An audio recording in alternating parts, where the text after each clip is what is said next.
자, 우리 이어서 볼게요. 지금부터 이제 물가지수 구하는 거랑 그 실업률 하는 거랑 그다음 경제 성장 요 한 세 가지 토픽에 대해서 다루도록 할게요. 자, 64번에 나와 있는 거는 그 뭐 미시에서도 뭐 계속 다뤘던 건데 그 빨리빨리 푸는 게 중요해요. 한번 해보시죠. 역시 또 이걸로 해서 P0, P1 옆에 쓰진 않을게요. Q0, Q1 해가지고요. 원하는 값 이렇게 찾으시면 될 거예요. 그래서 요거 값을 하면 이게 4000 이렇게 나오나요? 그리고 이게 한 4640 이렇게 써왔어요. 저는 4000 그리고 4080 이렇게 구하시면 되네요. 근데 묻고자 하는 게 뭐냐면 GDP 디플레이터인데 GDP 디플레이터는 파세 지수가 되는 거죠. 파세 지수면 물가가 얼마나 상승했는가 그게 이제 관심사인데 곱해질 때 Q1을 이렇게 곱한단 말이에요. 그러면 P0 Q1이니까 요거 4000이 분모고 그 다음에 분자는 P1Q니까 4080 물론 곱하기 100 해야 되겠죠? 이렇게 보시면 되겠고 다음에 소비자 물가지수랑 라스파이레스 물가지수는 이거죠. 이제 과거의 Q를 곱하는 거예요. 물가지수니까 Q0, Q0 이거를 곱하면 되겠고 Q0, P0, P0, Q0는 4000이고요. 그리고 P1, Q0니까 4640 뭐 이렇게 하시면 되겠죠. 그러니까 뭐 이거는 뭐 계속 했던 거니까 이게 매년 나온다고 보시면 돼요. 다음 65번 보시면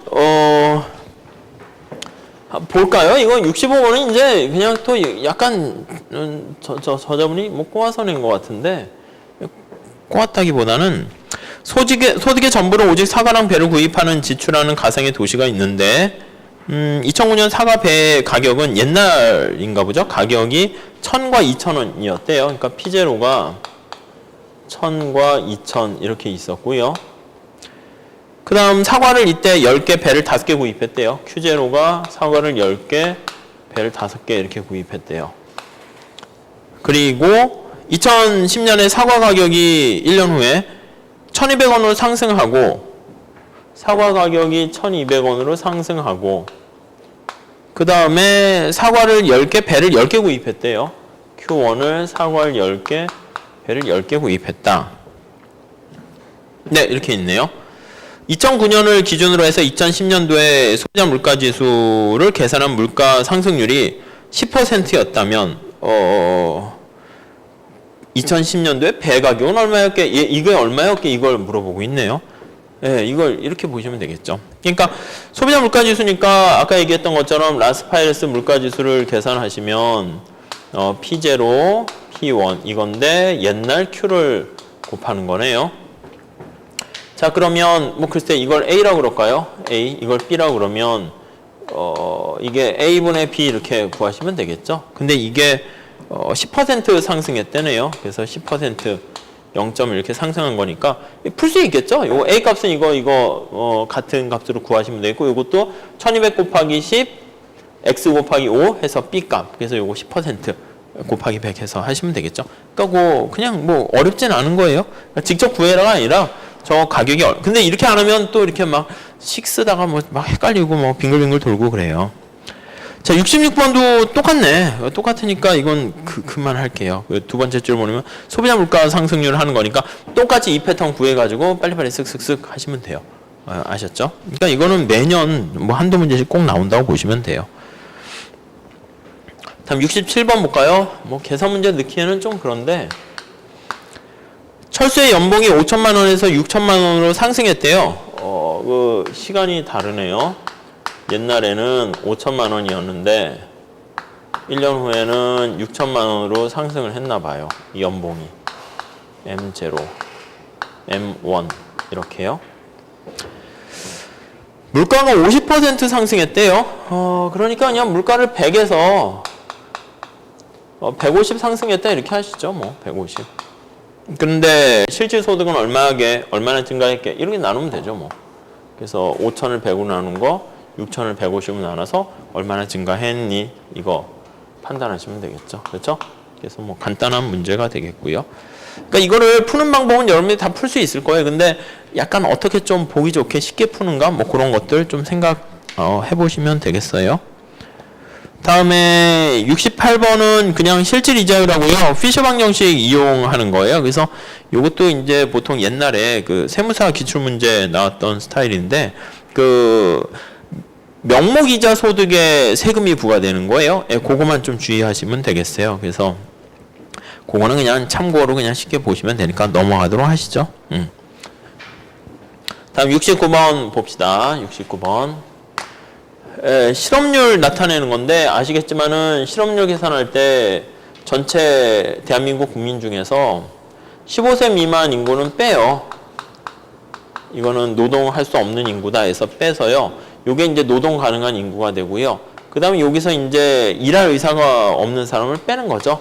그래서 일할 의사가 없는 환자나 학생 이런 사람을 빼요. 그 뺀 거를 이제 경활 인구, 경제활동 인구다 이렇게 얘기해요. 이 경제활동 인구 중에서 취업한 사람, 실업자 이렇게 나타내게 되네요. 그래서 뭐 원래 실업률 나타내는 거는 요거 취업자랑 실업자 더한 거에서 실업자 수 요거인데 이제 최근에는 실망 실업자라 해서 밑으로 빠지는 사람들이 생기잖아요. 그래서 고용률이라든가 뭐 이런 것들 뭐 좀 더 복잡한 지수에도 관심이 있는데 그래서 1번 보시면 경제활동 참가율 그리고 고용률 그렇게 보시면 되겠어요. 뭐 이거 어떻게 생겼나 한번 보시죠. 경제 내 생산 가능 인구가 5천만 명. 그러니까 생산 가능 인구가 5천만 명이니까 이게 5천만 명 이렇게 하시면 되겠죠. 이게 5천만 명. 5천이라고 쓸게요. 그 다음에 이제 경활 인구 이거는 어떻게 될지 몰라요. 생산 가능 인구니까. 근데 이렇게 나누면 실업자가 500, 취업자가 2000. 당연히 실업자가 2000이면 안 되니까 굳이 쓸 필요는 없을 거예요. 이렇게만 써도 이해가 되겠죠? 취업자가 500, 실업자가 1고 하면 망하겠죠, 그러면 2500이니까 여기 나와 있는 일할 의사가 없는 사람도 2500 이렇게 돼 있네요. 그래서 경제활동 참가율 하면은 전체 5000에서 2500, 50%. 고용률은 거기 보시면 생산 가능 인구 중에서 취업자 수 하는 거니까 5000분의 200 이렇게 나와 있으니까 그거 잘 봐두시고요. 뭐 고용률도 이미 뭐 다 요즘 많이 나오고 해서 좀 출제 가능성은 떨어지긴 하는데 알아두시고요. 자, 70번 똑같은 패턴의 문제예요. 한번 해보시죠. 어떻게 풀어야 되나? 실업률 생산 가능 인구가 5000. 똑같네 이거는. 생산 가능 인구가 5000명.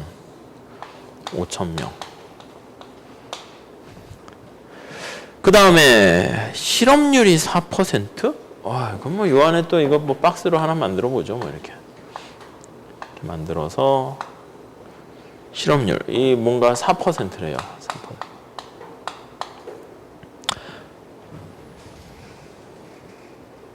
그렇죠? 실업률이 4%, 경제활동 참가율이 60%. 경제활동 참가니까 전체 5,000명 중에서 여기 나와 있는 경제활동 참가율이 60이니까 60% 오르게 3,000명이라는 뜻이네요. 이게 3,000명. 그러니까 여기 나와 있는 실업자, 취업자 할 때 실업률은 요거 3,000명 중에서 취업자, 언임플로이어 이게 바로 4% 이렇게 되니까 요거 구할 수 있겠죠. 2,880명 이렇게 될 거예요. 뭐 어려운 얘기는 아니네요. 자, 넘어갈게요. 71번 보세요. 역시 뭐 생산 가능 인구랑 경제 활동 인구 그걸 물어보는 거네요. 자, 어떻게 생겼을까? 요거 빨리 한번 찾아보시죠. 요거 어떤 모양으로 생겼을까? 71번. 도시의 고용 관련 자료를 부분적으로 얻었다. 취업자 수가 24, 비경활 인구가 25, 생산 가능 인구가 50. 생산 가능 인구를 먼저 보면 좋겠죠? 이게 전체 큰 크기가 50이고요. 근데 비경활 인구가 25네요. 그러면 또 이게 한 반 정도 체크되고요. 요 밖에 있는 게 25. 여기 취업자, 실업자 이렇게 돼야죠. 그러니까 이게 이제 25가 되겠죠. 이게 25 합쳐서. 근데 취업자 수가 24네요. 이게 24. 그러면 실업자 수는 뭐 1 해야 25가 되겠죠. 1. 뭐 이거네 뭐. 그죠? 맞는 거는 실업자 수가 1만 명이다. 맞네요. 그렇죠? 경제활동 인구는 뭐 이거죠. 예, 25만 명. 틀렸고 실업률은 4%라고 해야 되겠고 경제활동 참가율은 전체 중에 반이 참가하고 있으니까 50% 이래야겠죠. 그냥 그 정도 보시죠. 시험이 좀 쉽게 나오면 이거는 반드시 나올 가능성이 있으니까 잘 봐두세요. 틀리면 안 되죠. 다음에 72번은 자연실업률이에요. 그래서 고전학파 입장에서는 실업률 자체도 나쁜 걸로 보면 안 돼요. 그 전에 말씀드린 것처럼 이제 고전학파는 이제 균형을 강조하는 거고요. 케인즈학파는 이제 불균형을 강조하면서 이제 싸우는 거예요. 그러니까 고전학파 입장에서는 이제 뭐 이렇게 승승장구하다 나중에 세고전학파 이렇게 딱 나오게 돼가지고요. 케인즈를 이제 넉다운을 이렇게 딱 시키게 되는데 여기서 말하는 세고전학파의 세자가 두 가지가 합쳐진 거예요. 합리적 기대랑 그리고 여기 이제 옵티마이제이션이라는 최적화. 이 최적화가 이제 미시적인 기반 하에서 살펴본다는 거거든요. 근데 이제 얘네들이 이제 약간 이제 문제가 생겼어요. 뭐냐면 균형을 관심을 갖고 설명하고 매 순간 균형이라고 했는데 실업이 발생하면 그건 균형이 아니잖아요. 그러니까 이거 어떻게 하지? 그럼 얘네 동네에서는 실업이나 이런 게 생기면 안 되거든요. 그러니까 실업 같은 거 그 약간 우리가 봤을 때는 어떤 추세선에서 이탈된 거 다 불균형이라고 볼 수 있는데 그게 아니고 이거는 그냥 균형이 변하는 거야. 이렇게 얘기를 해가지고 문제를 좀 어느 정도 해결하게 돼요. 그래서 얘네들이 생각하는 경우에는 이제 실업 같은 경우도 이제 마찰적 실업 이런 걸 얘기해서 그냥 나쁜 건 아니잖아요. 자발적 실업이고 완전 고용된 상태다. 그걸 강조하기 시작한 것이죠. 그래서 거기 보시면 기억의 첫 번째 줄을 보시면 노동시장이 안정 상태예요. 실업률이 상승하지도 않고 하락하지도 않은 상태. 이게 말 그대로 균형 상태, 정상 상태 이렇게 생각하시면 되겠고요. 자, 그래서 우리가 이제 봤을 때는 뭐 이렇게 되는 거죠. 이제 실업자에서 취업을 한단 말이에요. 그래서 여기 실업, unemployment 상태에 있었을 때 취업 상태 하는 사람, 그걸 이제 직장을 finding 하는 사람, 그 다음 요거 취업하는 사람, 그리고 전체에서 직장이 있었는데 잘리는 사람, separation 해가지고 S인가 봐요. 그 다음 요거. 그래서 이쪽으로 가는 거랑 이쪽으로 가는 게 같아지면 더 이상 실업률이 증가하지도 않고 감소하지 않는 상태다라고 해가지고요. 요거 두 개 같아지는 상태를 마찰적 실업률 이렇게 얘기해요. 그래서 마찰적 자연 실업률이다라고 하면은 이거 뭐 공식을 쭉 해서 뭐 책에 있듯이 우리의 관심사는 요 비율만 보시면 되는데 분모는 S 플러스 F 맞아요. 근데 분자가 뭐가 들어가는가 하면 실업률이면 나쁜 거잖아요. 그러니까 당연히 잘리는 사람이 분자에 가야죠. F가 올 이유는 없어요. 그러니까 S 이렇게 생각하면 헷갈릴 건 없어요. 그래서 거기 보시면 취업 인구의 1%가 그 S네요. 그래서 S가 1%고요. 매달 직장을 잃고 실업 인구의 F가 24%, 0.24. 그래서 0.1이니까 0.01, 0.24, 0.01 이렇게 해서 계산하시면 되겠죠. 그래서 그것도 뭐 이번에 나왔던 것 같아요. 2014년에. 그러니까 뭐 다음에는 안 나오겠죠. 다음에 73번 볼게요. 자, 어느 가상 경제 실업자 수가 200명이고요. 균형 실업률이 5%다. 취업자 수는 그냥 뭐 밑에 공식 거기 있는 것처럼 그냥 2를 구해라 이거예요. 실업자 수가 200명이니까 5%? 5%? 0.5? 5%네. 균형 실업률 50%인가? 그렇게 봐야 되겠네. 5%가 맞죠? 그래서 그때 5% 0.05 이렇게 해서 해주세요. 5%가 맞아요. 해설에. 네, 그건 넘어갈게요. 다음 74번 볼까요? 74번. 74번은 이제 평균 실업 기간이라 해가지고요. 그거 핵심 체크해 보시면 자연 실업률 구하는 공식은 쉽게 알 수가 있어요. 그래서 뭐 그거 하나 살짝 써놓을까요? 하는 김에 이거 다 들어가 있으니까 어느 가상경제 실업자 수가 100명이고요. 취업자 수가 1000명이래. 1000명의 취업자 수가 있고 실업자 수가 100명 이렇게 있는 상태에서 매월 취업자 1%가 해고된대요. 취업자 1%가 해고되니까 이게 아까 얘기한 것처럼 해고되니까 세퍼레이션에다가 아이고 이거 그냥 1000명 이렇게 할게요. 1000명. 요게 이제 1%니까 0.01 이렇게 돼 있고요. 그 다음에 실업자 중에서 요게 실업자 unemployer, employer 이렇게 있는데 실업자 중에서 새로 취업하는 숫자가 해고된 사람 수랑 동일하대요. 그러니까 이게 F에다가 100 이렇게 나와 있는데 이게 두 개가 똑같으려면 F가 이 10배니까 10 이렇게 되는 거 알 수 있죠. 얘는 10%라는 거. 동일하다는 게 힌트가 됐네요. 실업률은 그대로 유지되고 있다라는 거. 네, 만약에 실업률을 구해라 하면은 어떻게 되냐면 자연 실업률을 구하세요라고 하면은 S 플러스 F에다가 S 이렇게 되니까 S가 지금 0.01이네요. 더하기 0.1에 0.01 이렇게 하면 되겠고요.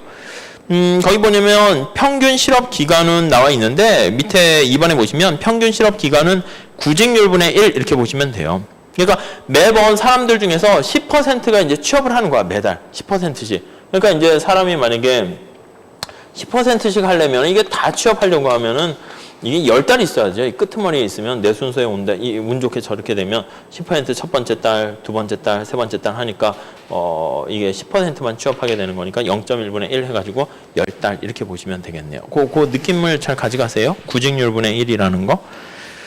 다음에 75번 볼게요.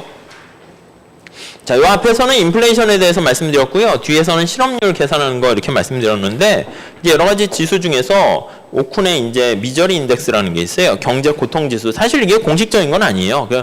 오쿤이라든가 뭐 레스터 서로라는 이런 교수라든가 뭐 등등 이런 사람들은 경제학계에서는 싫어해요. 그냥 이렇게 옆에서 이제 뭔가 언론 플레이 해가지고 뭔가 새로운 거는 막 만들어내는데 뭐 우리가 아는 래퍼 곡성 이런 거 있잖아요. 그런 뭐 제대로 된 거보다는 그냥 뭔가 쇼한다 해서 싫어하는데 근데 뭐 언론에서는 더 유명하고 교과서에도 나오긴 하네요. 그래서 뭐 시험 문제 잘 나오지는 않을 수는 있는데 그래도 뭐 이렇게 신문에서는 자주 나오게 되니까 그래서 시험에 가끔 나오긴 해요. 자, 아무튼 A국의 미저리 인덱스를 구해라 하면은 그 실업률하고요 인플레이션율을 같이 합한다라는 거예요. 그래서 실업률이 8.5고 인플레이션율이 4.0이니까 두 개 더하면 12.5 이렇게 되는 거 알 수 있고요.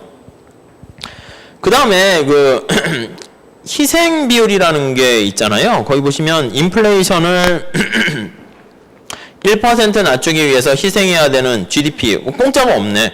상실분 그게 이제 희생 비율이에요. 거기 보시면 1% 낮출 때 발생하는 건데 거기 보시면 인플레이션율을 4%에서 2% 떨어뜨린다. 2% 낮추려면은 거기 보니까 희생 비율이 3이잖아요. 그러니까 인플레이션을 1% 낮췄을 때 이게 GDP가 실질 GDP가 이게 낮추게 되면은 이만큼 떨어지게 되는데 이게 3배 이렇게 떨어지는 거예요. 그래서 이게 몇 퍼센트 떨어지는가 이건데 거기 보시면은 희생 비율이 3이네. 3. 그렇죠? 그러면 이게 이제 3% 떨어지게 되는 건데 거기 보니까 인플레이션율이 4에서 2로 2% 떨어졌으니까 희생 비율은 이제 6%만큼 떨어지는 거 알 수가 있겠죠. 그렇죠? 그래서 그렇게 보시면 되겠고. 네, 넘어갈게요. 이거는 아이고 76번 같은 것 때문에 아까 봤던 그 우리가 지수 있잖아요. 쫙 2x2 매트릭스 해서 하는 거니까 그거 잘 봐보시죠. 아까 했던 거랑 뭐 똑같으니까 별로 말씀드릴 건 없을 것 같아요. 실질소득 구하고 GDP 디플레이터 구하고 라스파레스 물가지수 구하는 거니까 그 표에 집어넣어서 하시면 될 것 같고요. 넘어가시죠. 77번 보시면 물가지수 가중치에서 하는 거예요. 여기 보시면은 경제 한 3가지 상품 가격을 조사했더니 아래 표와 같았다. 비교년도의 물가지수는 얼마냐? 비교년도잖아요. 그러니까 보통 실제 할 때도 가중치를 다 다르게 둬요. 뭐 여기서는 뭐 또 삿갓, 벼루, 화살 우리랑 관련 없는 조선시대 뭐 그런 것 같은데 비교년도 가격이 140인데 가중치가 50이니까 50% 그러니까 100분의 5, 0.5를 곱해주고요. 벼루는 170이니까 0.2 곱해주고요. 화살은 120이니까 0.3 이렇게 곱해주면 되겠네요. 그렇죠? 그렇게 해서 보시면 되겠어요. 그리고 이제 기준 연도를 기준으로 하니까 뭐 무슨 말씀이냐면 77 물가지수니까 이제 이 분자에 나와 있는 건 비교년도 그거랑 이제 거기 가중치를 곱하면 되고요. 여기 분모에는 거기 있듯이 기준연도의 구입액 그냥 그대로 하시죠. 100 곱하기 0.5, 130 곱하기 0.2, 80 곱하기 0.3 해가지고 그냥 구하시면 되겠네요. 그거는 그냥 뭐 넘어갈게요. 자, 78번 문제가 이게 제가 알기로는 세무사 기출문제인데 거기 보시면 첫 번째 줄에 어떤 개인이 25%의 한계세율을 적용받는다고 그랬어요. 그래서 중간에 그 핵심 체크를 잘 보시면 돼요. 그래서 예상 인플레이션율이 8%면 그거 잘 보세요. 표. 명목 이자율이 12%야. 그러면 거기서 인플레이션율을 뺀 게 실질 이자율이잖아요. 그 피셔 방정식이고요. 그러니까 12%에서 8을 빼면 4%가 돼요. 근데 세금은 12%인 명목이자율에 25% 세금을 때리게 되는 거니까 4분의 1을 곱해서 그 12를 하게 되면 3만큼 세금을 내네요. 그러니까 납세 후에는 명목이자율이 9%가 되는데 9%에다가 예상 인플레이션율이 8%잖아요. 그걸 빼니까 실질이자율은 1% 이렇게 되는 거죠. 뭐 이해되시죠? 뭐 별로 어려운 얘기는 아니니까. 그런데 예상 인플레이션율이 12%로 상승했대요. 그랬을 때 어떻게 될 것인가? 그거니까 제일 끝에 납세 후 실질이자율 가지고 보는 거 문제에선 그렇게 물어봤잖아요. 그래서 실질이자율이 그전에 1%였는데 0%로 돼버리네. 그래서 1% 하락한다. 그냥 참고로만 보시면 될 것 같아요. 넘어갈게요.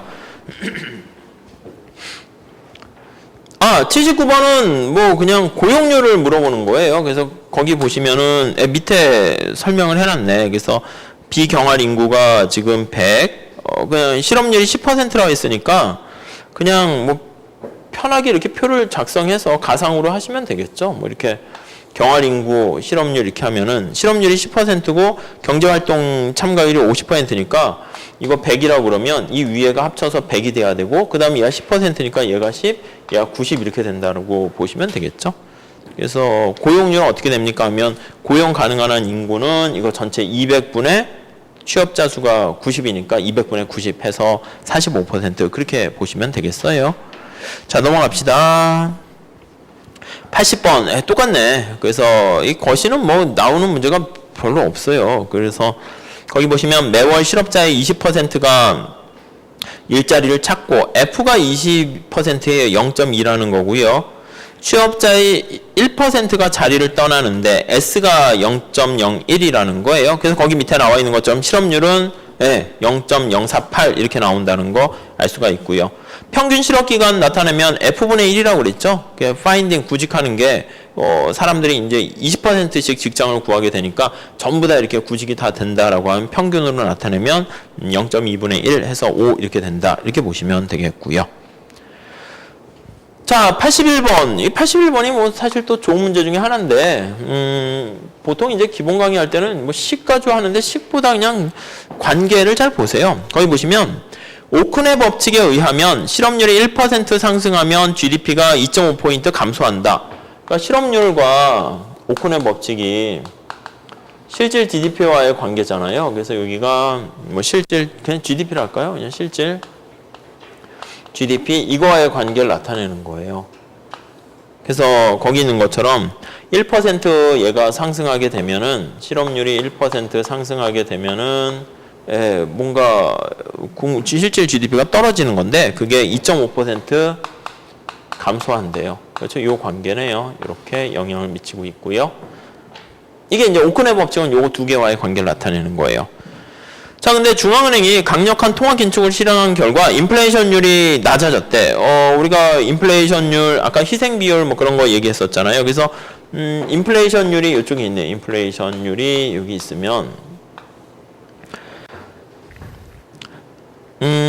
인플레이션율이 8%에서 3%로 낮아졌으나 실업률은 4%에서 10%로 증가했다면 그거 한번 봐보세요. 어떻게 되나?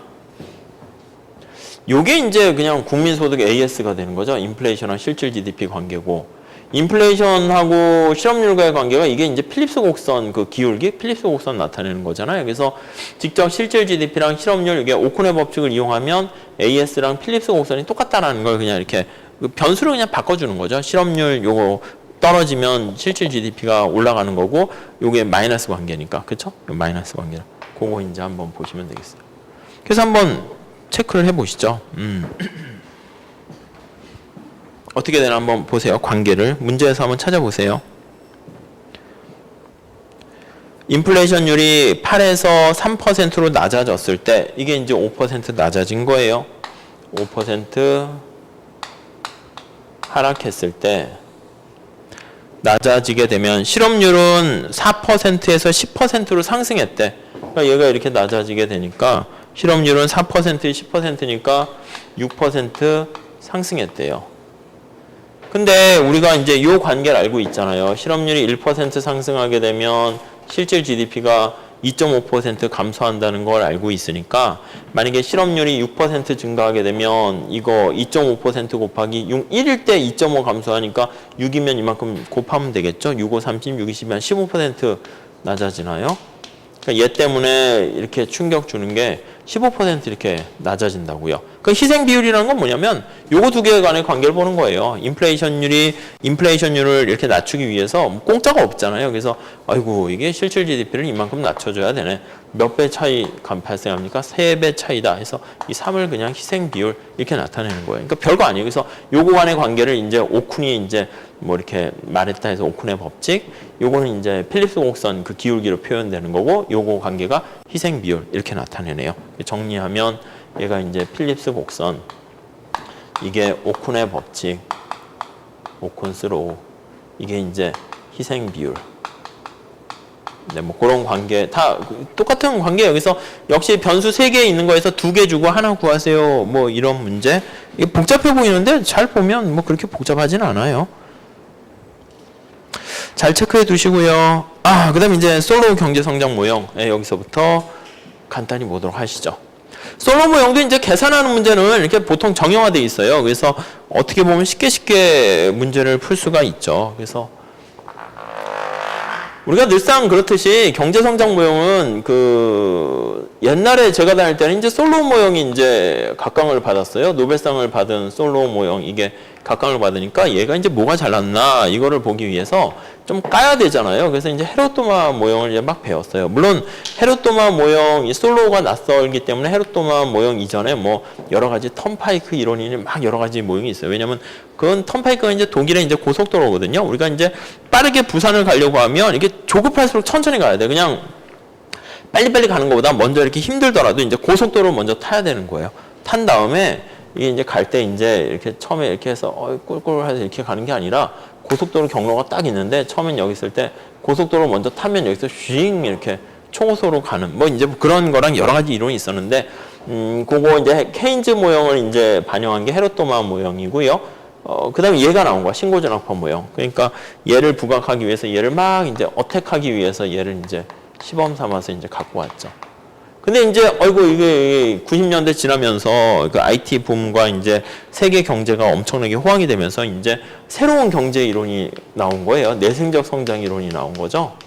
그래서 이 솔로우 모형이 수렴 가설이라든가 등등등 그런 걸 설명을 잘 못하기 때문에 아마 이제 어떤 책에선 그래요. 뭐 지식자본의 미스터리, 뭐 지식경제 미스터리 거기 책에 보면 이 내생적 성장 이론을 이제 로머라는 사람이 주장했는데 그 이전과 이후로 경장은 나뉠 거다. 뭐 이렇게 지금은 이제 케인즈와 그 이전 이후 하는데 앞으로는 한 뭐 몇백 년 후 지나면 그렇게 될 거다 얘기를 해요. 그러니까 얘가 등장했으니까 얘를 막 소개하려면 얘 해서 얘를 좀 어택해서 비교를 하려고 그러겠죠. 그러니까 이제 우리의 관심사는 사실은 이게 이제 관심의 포커스 레인지고요. 얘는 이제 관심사에 좀 벗어났어요. 교과서에서도 헤로토만 다 빠졌어요. 그래서 막 하시긴 하는데 출제하면 사실 출제하신 분이 오히려 경제 성장이나 거시를 잘 모르는 분이 출제해가지고 그런가 보다 하셔도 돼요. 나올 수 있는데 결론은 그냥 요거 두 개의 결과는 똑같아요. 우리 뒤에 계산 문제에서 딱 한 문제 정도 관련 있다라는 거 볼 기회가 있는데 그래서 여러분들은 솔로우 모형은 가장 우리가 공부하기 좋은 신고전학파의 그 모델이기 때문에 이거 잘 보시고요. 내생적 성장 이론은 거시경제학인데 너무 어려워요, 수학이. 그러다 보니까 그냥 별거 없이 그냥 우리가 아는 뭐 지식이라든가 R&D라든가 뭐 인적 자본이라든가 이런 거 있잖아요. 뭐 저축 같은 것도 사실은 의미 없다는데 정부가 잘 하게 되면 이런 걸 통해서 여러 가지 학습 효과로 인해 가지고 그냥 몇 배 이상의 효과가 날 수도 있다. 이게 이제 내생적 성장 이론이다. 이렇게 보시면 돼요. 그래서 이건 모형이 너무 어렵기 때문에 그냥 계산 문제는 뭐 할 때는 솔로 모형 이렇게만 보시고 내생적 성장은 이번에 나왔는데 그냥 말 문제에서는 뭐 심플하게 나올 수밖에 없죠. 솔로 모델은 기본 모델은 아시겠지만 1인당 자본 축적량을 기준으로 나타내요. 그래서 원래 생산함수가 이렇게 있는 거죠. FK 이렇게 있어요. 이게 Y가 되는 거고요. 요거의 일정 부분은 우리가 이제 저축을 한단 말이에요. 그렇죠? 그러니까 자본과 관련된 뭐 공급에 좀 해당하는 거로 보시면 돼요. 그다음 이제 그 1인당 자본이 필요한 거, 그 요게 이제 N, 이 인구 증가율이나 감가상각, 이게 바로 우리는 필요 자본량 이렇게 얘기해요. 우리가 일하려면 인구가 증가하면 뭔가 컴퓨터나 뭐 이런 걸 줘야지 뭐 일을 하죠, 요즘 시대에. 그래서 이제 균형은 어떻게 됩니까 하면 여기 나와 있는 얘랑 요거 두 개가 이제 같아지는 거, 그게 바로 균형이에요. 그래서 요게 이제 자본 축적 방정식이다 해서 여기는 얘가 더 많잖아요. 그래서 기본적인 모형은 자본 축적 얘는 SF의 K에다가 요거 M 플러스 T, 뭐 감가상각만 하시면 될 것 같아요. 요거. 이게 변화하는 게 제로가 되었을 때, 그때 이제 값이 이제 균형 1인당 자본량이다. 이렇게 보시면 돼요. 이걸 양쪽은 이제 K로 나눠서 쓰기도 하고요. 그러면 자본의 변화율 그걸로 표현한 거고요. 자, 뒤에 나오는 문제도 다 이걸 가지고 한다라고 보시면 되겠어요. 자, 그래서 문제를 보면서 할게요. 자, 솔로 단순 경제 모형에서 총 생산 함수가 이렇게 주어져 있어요. 그럼 우리가 그 보시면 2에다가 루트 LK 이렇게 있는 거잖아요. 근데 우리의 관심사는 노동과 자본을 다 이렇게 좀 표현하려고요. 그냥 하나만 표현하면 안 되잖아. 그러니까 이걸 다 L로 나눠요. L로. 그러면 이걸 이제 스몰 L로 나타내면 2 루트 이게 L분의 K가 되는 거죠. 그럼 이 L분의 K는 노동과 자본이 동시에 같이 증가하는 걸 알 수 있죠. 그러니까 성장 얘기를 끄집어낼 수 있는 거예요. 우리가 이제 성장하면 장기 규모의 경제 LK가 같이 증가해야 되잖아요. 그래서 여기에 이제 그러려고 이제 L로 나눠준 거죠. 물론 1인당도 의미가 있긴 하겠지만. 생산함수가 이렇게 돼 있고요. 이렇게 바꿔주셔야 돼요. 균제 상태는 그냥 균형 상태라고 보시면 돼요. 1인당 국민소득은 어떻게 됩니까? 하면 여기다가 집어넣으셔야죠. 거기 보니까 인구 증가율은 빵이다. 0. 감가상각은 보니까 0.1이다. 0.1. 저축률은 거기 보니까 저축함수가 한계 저축 성향이 0.2네. 앞에 그 개수가. 요게 0.2고요. 그리고 요 생산함수는 요거 쓰기로 했잖아요. 요게 FK가 되는 거니까 이걸 여기다 대입을 하시면 되겠죠. 요거는 루트 K 이렇게요. 그래서 요 자본 축적 방정식 요게 제로가 되면은 그 K 값 하나로 할 수 있으니까 풀 수 있을 거예요. 푸시면 뭐 얼마 나오겠죠? 안 구해놨네. 그냥 푸시면 되겠고요. 패턴이 다 똑같아요. 그래서 정리하시고 83번 한번 볼게요. 뭐 한번 풀어보시죠. 거기 공식 해가지고. 83번 보시면 우선 생산함수가 이거 L로 나눠서 스몰 y로 바꾸셔야 돼요. 4 루트 K 이렇게 돼 있는 거 알 수 있고요. 네, 자본 축적 방정식 균형식 보면 이게 제로가 될 텐데 SFK에다가 마이너스 M 플러스 T K 이렇게 있고요. 주어진 값들 대입하시죠. 저축률이 60이니까 요거 60% 0.6 이렇게 하시고 감가상각과 인구 성장률이 다 20? 이게 0.2네요 다 0.2 0.2 이렇게 돼 있고요. 생산함수는 이렇게 주어져 있으니까 요거를 여기다가 대입하시면 되겠죠. 뭐 대입 그럼 끝? 이렇게 하시면 되겠네. 네, 그렇게 해서 K를 구하시면 답을 요건 써놨는데 구하시면 이게 36이 나와야 되나 봐요. 그러니까 Y는 저기다 대입하게 되면 66에 36, 46에 24니까 24 이렇게 나오고요. 근데 여기서는 물어본 게 소비 수준 물어봤잖아요.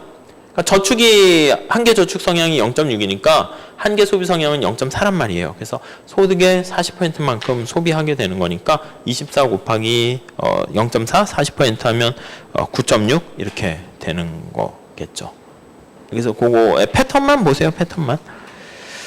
다음에 84번은 뭐 그렇게 좋아 보이진 않아요. 그래서 별표 중요도도 별표 좀 2개로 바꿔버리려고 해요. 그래서 그냥 K가 100일 때 T 플러스 1기의 경제 성장률은 얼마인가 하는데 그냥 하나씩 해보시죠. 그냥 그 84 K가 100일 때 한번 구해 보시고요. 그 다음에 K가 이게 T기일 때 100일 때 한번 어떻게 되나 한번 구해 보세요. 그럼 거기에 생산함수는 10 루트 K 이렇게 주어져 있고요. 균제 상태에서 K 값 구할 수 있죠? 저 왼쪽에 있는 거 다시 할게요. 이거에다가 마이너스 M 플러스 T에 K 이렇게 있어요. 그러면 주어진 값이 저축률은 30, 요거 0.3. 그 다음에 요 생산함수는 거기 있는 것처럼 10 루트 K 요걸 대입하시고 인구는 얼마예요? 5% 0.05. 그 다음에 감가상각 4% 0.04. 이렇게 해서 구해보시죠. 이때 자본량이 K래, K. 그러면 이 주어졌잖아요. 이 K가 T기에 K로 주어져 있으니까 지금 상태에서는, 빨간 색깔로 할게요. 지금 상태에서는 이 K를 여기다가 100을 집어넣는 거예요. 여기다가 100을 집어넣는 거예요. 그럼 이제 우리가 구하고자 하는 게 제로를 구하는 게 아니라 이렇게 K가 100 증가했을 때 그때 얘가 얼마게 이제 그거를 찾는 거죠. 그래서 다 집어넣으면 이게 20일이 나오나 봐요. 20일. 그럼 20일이 나오게 되면 이제 우리가 T기의 K가 100이었는데 T 플러스 1기는 20일만큼 더 추가로 증가한 거잖아요. 그러니까 T 플러스 1기는 우리가 자본이나 투자도 마찬가지예요. 이거에다가 이만큼 더 증가한 거니까 100 플러스 20에서 120일 뭐 이렇게 된다는 거죠. 그렇죠? 뭐 그거까지만 그냥 보시면 될 것 같아요. 그래서 이게 120일일 때 y 값에 집어넣어서 y가 얼마인가 해서 y가 몇 % 증가하냐 블러블러 이렇게 나가는 건데 그냥 이 스토리만 좀 보시면 될 것 같아요. 여기까지 뭐 이렇게 하지는 않을 것 같고요. 자, 여기 t 플러스 1기의 k는 어떻게 되니 이제 그걸 이용해서 뭐 y가 이렇게 해서 쭉 얘기를 하는 거예요. 자, 우리는 85번 볼게요. 그 정도 하시고요. 자, 여기서는 자본 축적의 환급률이에요. 그래서 이런 환급률 같은 거는 이제 말 문제로도 나오게 되는데 1인당 소비가 극대되는 그 상태를 우리가 환급률이다 이렇게 얘기하고요. 1인당 소비가 어떤 거냐면 이게 전체가 Y잖아요. Y가 FK 이게 총 우리가 생산한 거예요. 근데 밑에서 보면 이만큼이 이제 저축으로 소비를 안 한 거예요. 그래서 이만큼이 S니까 전체 Y에서 저축한 거죠. 저축. 그래서 나머지 전체 생산한 거에서 이만큼 이제 소비가 되는 거예요. 그래서 가능한 한 이 소비가 가장 극대되는 점을 찾아내는 건데, 균제 상태에서 보는 거죠. 그러니까 이게 좀 그림 그리기가 좀 이렇게 그리면 좀 안 맞을 수 있는데, 여기 이렇게 쭉 하면 이게 M 플러스 T의 K 요거랑 언제 극대됩니까? 라고 하면 요 같아지는 건데 접선의 기울기가 요 같아져야 되는 거죠. 아이고, 실수했네요. 그래서 요거 이렇게 하면 이렇게 합시다. 점점점점점 이렇게 합시다. 그렇죠? 그러니까 요거가 길이가 접선의 기울기가 같아져야 되니까 요거 생산함수에서 접선의 기울기니까 이거를 FK 이렇게 나타내고요.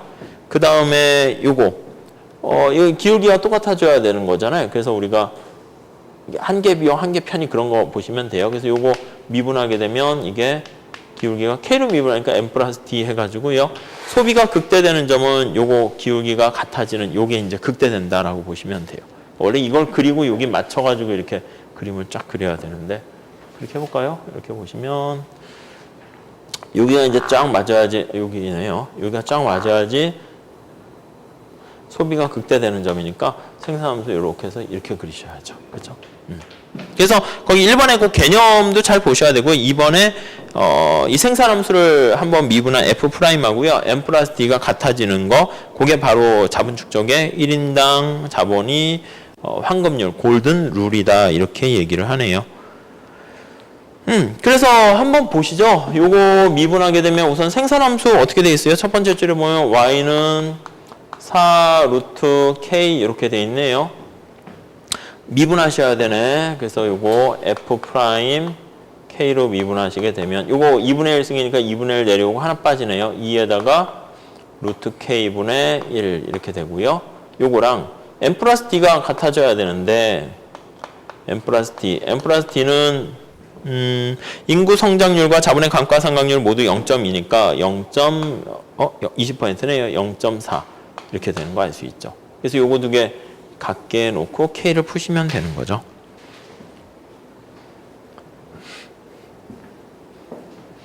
그러면 K가 얼마가 나오는가 봤더니요. 한 25? 25가 이렇게 나온대요. 25. 그러면 따라서 K 값은 25 이렇게 나오고요. 자, 요거를 보장해주는 S 값은 어떻게 됩니까? 하면 요것도 보시면 균제 상태에서 요거 같잖아요. 요거 같은 점에서 나타내는 거니까. 그래서 요게 25가 된다는 거죠. 25. K가. 간단해요. 간단해. 계속했던 것처럼 이거랑 이 그림만 같이 연결해서 보시면 되겠어요. 25를 여기다가 다 집어넣는 거예요. 그래서 델타 K는 이게 제로가 돼야 되는데 이거는 SFK 마이너스 M 플러스 D의 K. 근데 각각 요 주어진 값 넣고 K25 집어넣고 그때 요 제로로 만드는 S 값 얼마게 요거 찾는 거죠. 그러니까 뭐 똑같은 패턴이에요. 그러면 환급률 하는 게 가장 복잡하네요.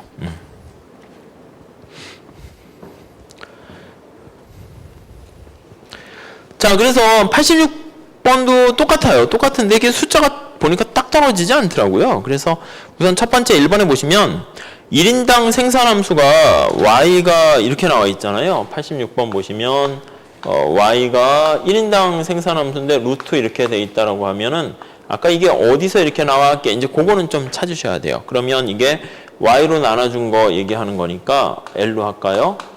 그래서 이렇게 나타내면 l, l, k, l 이렇게 되는 거. 그래서 그냥 저렇게 쓴 거죠. 그래서 원래 생산함수를 표현하면 l의 2분의 1승, k의 2분의 1승 이걸 알 수 있고요. 여기서 포인트는 뭐냐면 이게 노동과 자본의 분배 몫이 되는 거네. 분배율이 되는 거네요.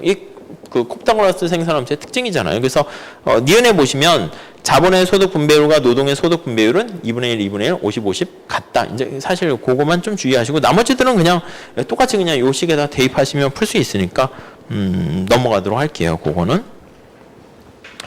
자, 그래서 시험 문제가 성장 이론에서 나온다라고 하면은요, 여기 솔로 모델이라든가 아니면 내생적 성장 이론에서 모델은 그냥 AK 방정식 그거 이용하는 거 나오거나 아니면 이제 늘상 매년 나오는 게 회계사 시험에서 자주 나오는 거는 성장 회계 방정식이에요. 그래서 이렇게 소득이 증가하게 되는 요인 살펴보면 노동과 자본 때문에 증가할 수도 있고요. 그 외에 다른 요인 때문에 증가할 수도 있네요. 그래서 얘 때문에 증가하고 얘 때문에 증가하는 거 이게 이제 약간 양적인 측면에서 증가하는 거고요. 요 A로 인해서 발생하는 건 이제 노동과 자본 이외에 나머지 잔챙이다 해서 이거를 잔차라고 얘기하죠. 그래서 레지듀얼 이렇게 얘기하네요. 그래서 우리가 이제 성장과 관련된 솔로라는 사람이 이름을 붙이기도 해요. 솔로, 레지듀얼 이렇게 얘기하는데 이 성장과 관련된 걸 우리가 변화시키는 거 식을 보셔야 되죠. 그래서 거기 나와 있는 것처럼 y는 a 뭐 이렇게 나와 있으면 그쵸. 이 뭐 사실 이번에 회계사 기출문제랑 비슷한 문제인데 K, L 이렇게 나와 있으면 문제 자체가 보니까 1인당으로 다 물어봤어요. 1인당 소득 증가율, 1인당 자본 증가율 이렇게 하니까 이제 이거는 1인당으로 표현해서요. Y는 A, 1인당이니까 K 이렇게 나타내야 되네요. 그러면 A에다가 K의 2분의 1승 이렇게 보시면 되겠네요. 이게 변화율로 나타낼 때 원래 이제 로그 쓰여가지고 이제 뭐 t 타임 뭐 이렇게 해야 되는데 그런 거 보지 마시고요. 요 지수는 그냥 한번 내려온다라고 보세요. 그래서 y가 1인당 소득의 변화율을 나타내는 거는 요거 a가 얼마나 변화했는가 더하기 요게 2분의 1이 내려와서 k가 얼마나 변화하는가 이렇게 보시면 되겠어요. 주어진 값 대입하시면 여기서는 이게 3%로 주어졌네요. 3이고요. 이게 2네요. 2고요. 얘가 얼마게 이제 그거 물어본 거네요. 그렇죠? 뭐 이번에 기출문제랑도 비슷하게 좀 약간 꼰 거고요. 2% 알 수가 있겠고. 자, 88번 한번 보실래요? 문제가 뭘 뜻하나? 한번 보시면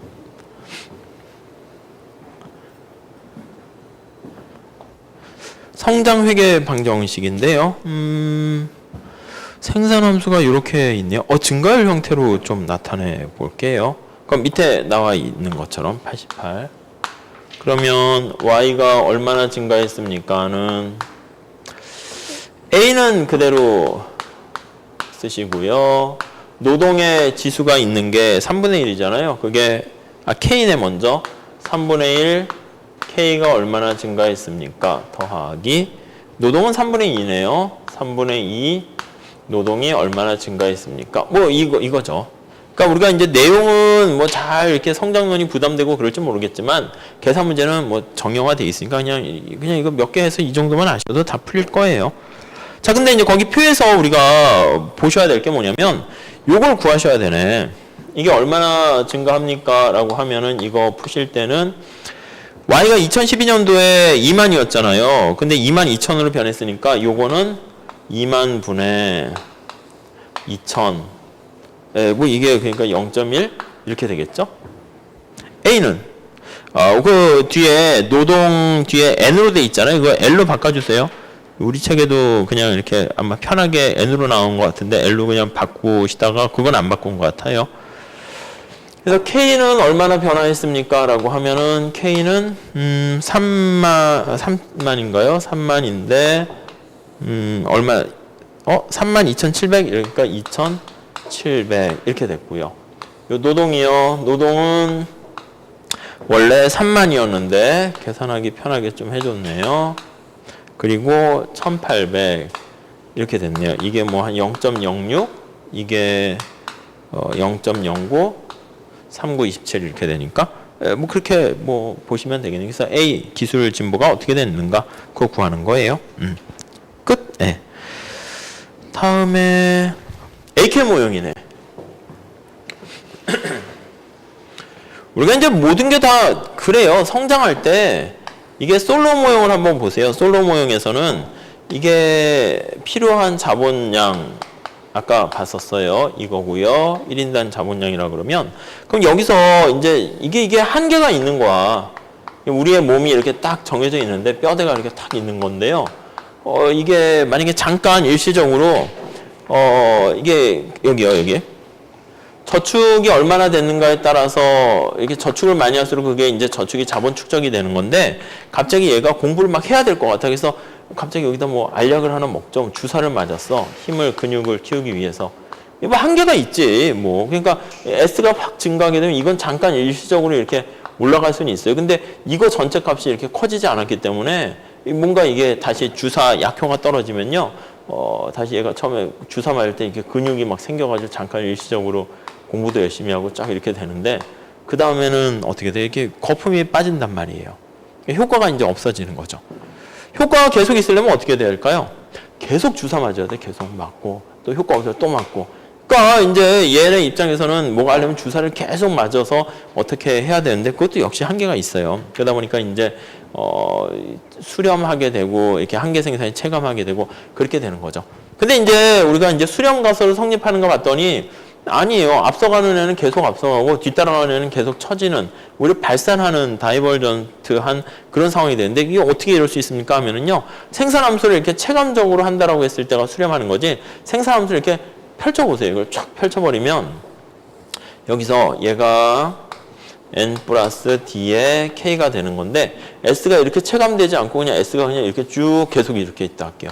s, fk 이렇게요. 이런 생산함수는 어떻게 되어 있습니까? 하면은 거기 나와 있는 것처럼 y는 이건 지울게요.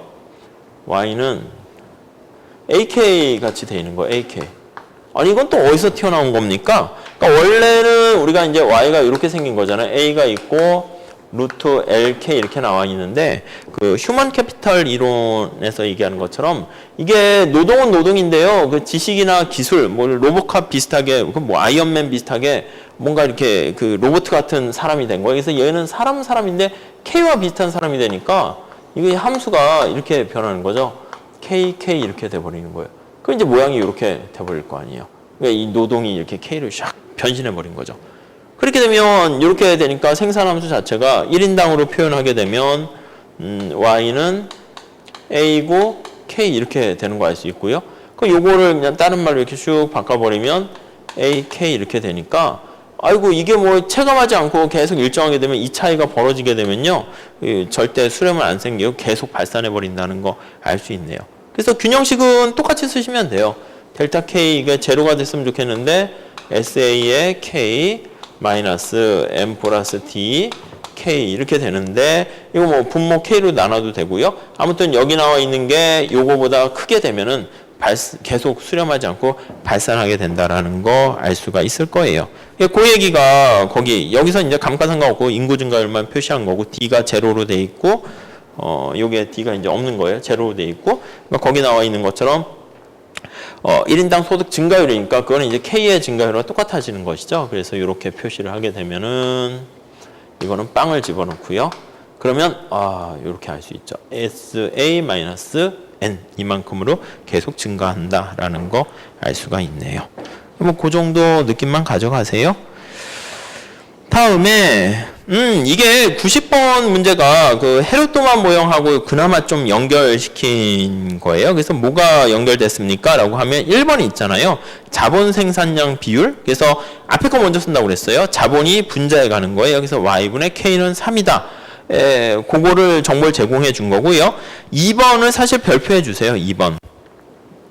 2번에 보시면 우리가 요걸 나타낸 거잖아요. 요거 fk. 그래서 원래 이걸 다시요. k가 되면 sfk에다가 n 플러스 d k 이렇게 나타내는데 1인당으로 표현하면 이거를 그냥 이렇게 표현할 수 있죠. 그래서 sfk의 k이고요. 여기 마이너스 n 플러스 d 이렇게 되는 거 알 수 있는. 이게 뭐 제로면 균형이 되는 거죠. 이렇게.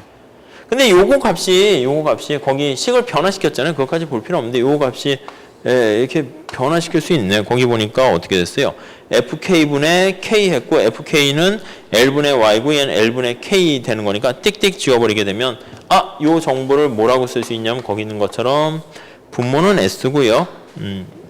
분자는 s고요. 거기 분모에 보면 y분의 k 요 정보를 주어진 거예요. 그래서 요 정보가 거기 그 세 번째 줄에 보시면 자본 생산량 비율이 3이다. 그걸 준 거예요. 그래서 그냥 이걸로 놓고 풀면 되는 건데 제 생각에는 뭐 헤르토마까지 그렇게 뭐 쭉 연결시키거나 뭐 그럴 것까지는 아닌 것 같아요. 그래서 만약에 불안하신 분은 요 사례를 머릿속에 이렇게 넣어 두셔가지고 하시고요. 그냥 그거 하지 말랬는데 뭐 하지 말지 뭐 하시면 그냥 안 하셔도 상관없고 앞에 것만 그냥 열심히 잘 하셔도 될 것 같아요. 자, 여기까지 해서 성장론은 마무리 졌고요. 뭐 그 다음에 여기까지는 크게 어렵진 않았어요. 그래서 다음에 이제 국제무역하고 금융론 그쪽 파트 남았는데 1시간 정도 뭐 좀 하면은 될 것 같아요. 잠깐 쉬었다 할게요.